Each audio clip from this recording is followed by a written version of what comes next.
It's something that is hard to deal with, especially when you're in the moment like that. Mhm. And this actually causes people to turn away from their faith. Is they ask, how can God do this to me? How can Mhm. God permit this to happen to me? Mhm. Um, And that's where you know what? those four principles came in. I mean, that was the answer Right, to it for right, me. right. It's like I was able to go on. I was able to not lose my faith because of those four things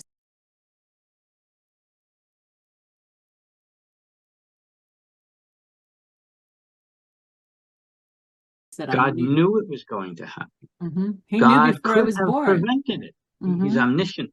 He's hmm hmm omnipotent, and but the third thing is he loves you, Yes. and that he works all things for good. You have to look at all of that together, which is hard to do when you're in a state of grief. Right. Right. I think it's very But easy to feel that he doesn't love you, especially.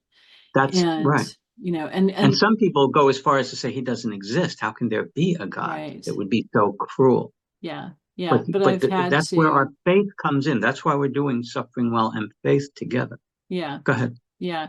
Well, and I've had to just believe that God is working this together for good. I don't really see that yet. I'm getting inklings of it, but I can see how that worked out great for Bill, he got to go to heaven or purgatory on his way to heaven or whatever, but for me, how does this work out for good?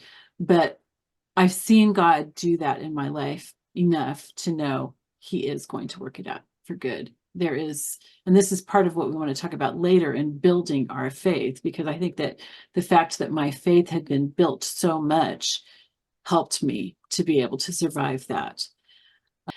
So there was a video that Bill and I had watched a number of times before his accident. Again, this is how God works those things for you. He builds those things into your life ahead of time. And this was something we had talked about a lot in just the recent weeks before his accident.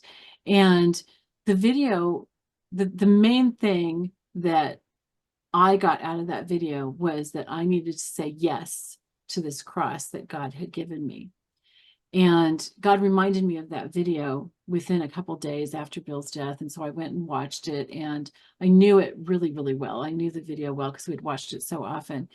And I thought, what is the cross that I have to bear? And of course, the first thing that comes to your mind is, well, I lost my husband. That's the cross. But that's not something I can do anything with. And I said, Lord, what is the cross that you want me to bear? And it was just to live, because I didn't want to live. I wanted to die. I wasn't suicidal, but I wanted, probably more than anything at that point, to die. And he made it clear to me that in taking up my cross of living, that I had to not only survive. It wasn't just, okay, I'm breathing, that's what taking up my cross. It was, I needed to thrive, and I needed to engage with life. What we're called to do, and that those four principles help us to recognize, is that we must cooperate with what he allows to happen to us. We Right. say the Holy Spirit prayer when we say we accept all that thou allow us to happen to us. Mhm. And the way we do that is through engagement. We need Right. to engage the cross. Yes. Jesus engaged his cross. He didn't want his cross. He said he would wish that could pass him by, but hmm he realized that God's will needed to be done, and he Right. embraced it. Most Right. most people crucified were probably dragged to their cross. Screaming and He fighting. he Yeah. embraced it, and I don't know, but in the Passion of the Christ, Jim Caviezel hugged the cross. I Yes. And wouldn't I be think surprised I if think somebody Jesus in the didn't do that. movie even like scorned him for that, if I remember right, too, because I think that Mel Gibson was trying to make that point that Jesus embraced the cross. Yeah, That was really good. yeah. And yeah, that was that was what I needed to do. I needed to embrace life and engage with life. And that's something that we have to do with our crosses. And I'd like you to kind of maybe pause the video for a second and do come back, but stop and think about what your cross is. You probably have several, but what is one of your crosses? And what do you need to do in order to engage with that cross? One of the things that David and I have talked about recently is how there's a difference between being given something that can work in your life to purify you and actually having it purify you. It's like if we gave you all that you need for a course, okay, and we gave you all the materials, we gave you the lectures, we gave you recordings, all kinds of things, everything that you would need for that course. If you just set it aside, you have that course, but you haven't learned what's in it. You haven't benefited from it. And the same thing can happen if you go through the course, but you just do everything to tick off the boxes. You don't actually engage with it and try to learn from it.